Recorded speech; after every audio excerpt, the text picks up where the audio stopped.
남은 인생에 필요한 자금 스케줄을 짜라.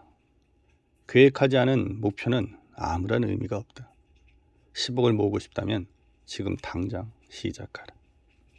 일단 가장 좋은 방법은 자신의 인생 도표를 그려보는 것이다.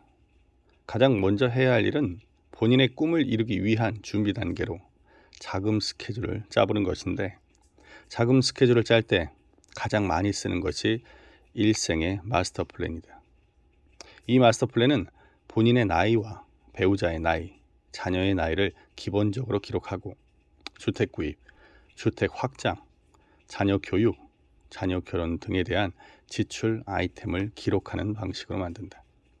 이렇게 기록하다 보면 얼마 정도의 수입이 있어야겠다는 것도 추정할 수 있고, 이런 데이터가 모여 본인의 자금 스케줄표가 완성된다. 동원증권의 이대리가 작성한 자금 스케줄을 예로 들어보자. 이때 금액은 모두 현재 가치로 계산했다. 생활비는 연 1천만 원을 책정했고, 생활비에 들어가는 항목으로는 주 부식비, 주거비, 생활용품비, 의료, 건강비, 교통비, 통신비, 제세금 등이 포함된다. 1년에 1천만 원의 생활비는 빠듯한 금액이지만 아껴 쓰면 가능한 수준이다. 사교육비는 학원비를 기준으로 했는데, 유치원에 다닐 때는 한 달 원비를 15만 원을 기준으로 연 200만 원을 책정했으며, 초등학교에 올라가면 한 달에 25만 원 정도 소요되어 연 300만 원으로 책정했다. 혹시 아이가 예체능에 재능이 있어서 특별한 과외가 필요할 수도 있겠지만 그것까지는 고려하지 않기로 했다. 보험료는 종신보험과 자동차 보험에 가입하는 것으로 계산해 연 200만 원을 책정했다. 종신보험은 주 계약 1억, 20년 납으로 가입했는데 매달 13만 원 정도를 불입해야 한다. 32세가 되는 해에 신규로 아파트를 구입할 계획을 가지고 있기 때문에 이때가 목돈이 필요한 시점이다. 현재 예상하고 있는 아파트 가격은 1억 2천만 원 정도이기 때문에 전세금 8천만 원에 4천만 원을 새로 추가해 아파트를 구입할 예정이다.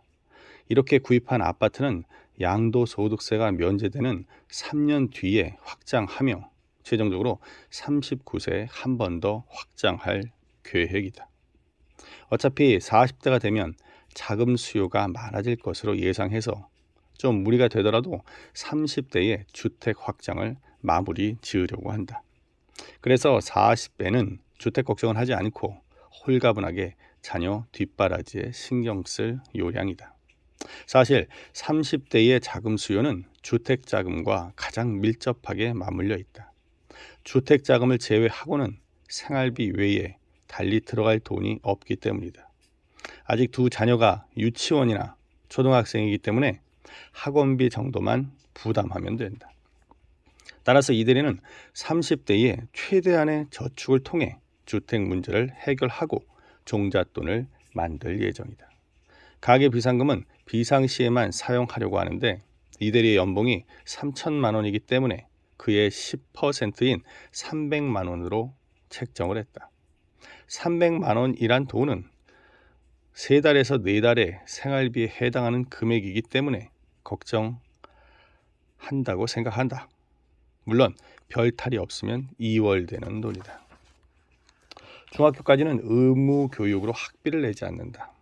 고등학교의 학비는 분기당 40만 원 수준으로 연 200만 원을 책정했고, 대학교의 학비는 한 학기당 250만 원 수준이기 때문에 연 500만 원을 책정했다.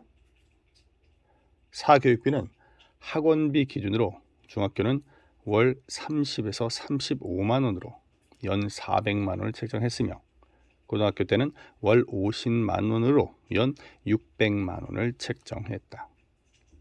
또한 노후를 대비해 개인연금 보험에 가입하기로 했다.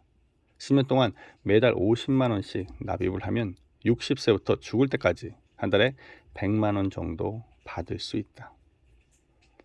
40대가 되니 자녀들 학비와 사교육비가 만만치 않다. 학교에 내는 공과금도 아이가 둘이다 보니 큰 돈이 되고, 공납금보다 사교육비는 더 부담이 된다. 또한 40대 후반이 되면 두 아이가 모두 대학생이 되므로 이에 들어가는 학비도 큰 부담이다. 40대에 예상되는 지출 규모는 3억 1,100만 원이지만 자녀들이 대학 등록금을 스스로 해결하도록 유도하면 2천만 원을 절약할 수 있다. 또한 사교육비를 아낄 수 있다면 7,200만 원을 절약할 수 있다. 대학 등록금은 자녀가 스스로 해결하고 사교육비를 아낀다면 40대의 총 지출 규모는 2억 3,900만 원이 된다. 50대 초가 되면 일단 아이들이 대학을 졸업할 시기다. 그러다 보니 교육비에 대한 부담은 많이 줄었다.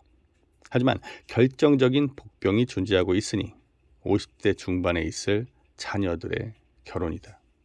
평균적인 결혼 자금인 5천만 원씩만 지출한다고 해도 1억 원의 돈이 사라지게 된다.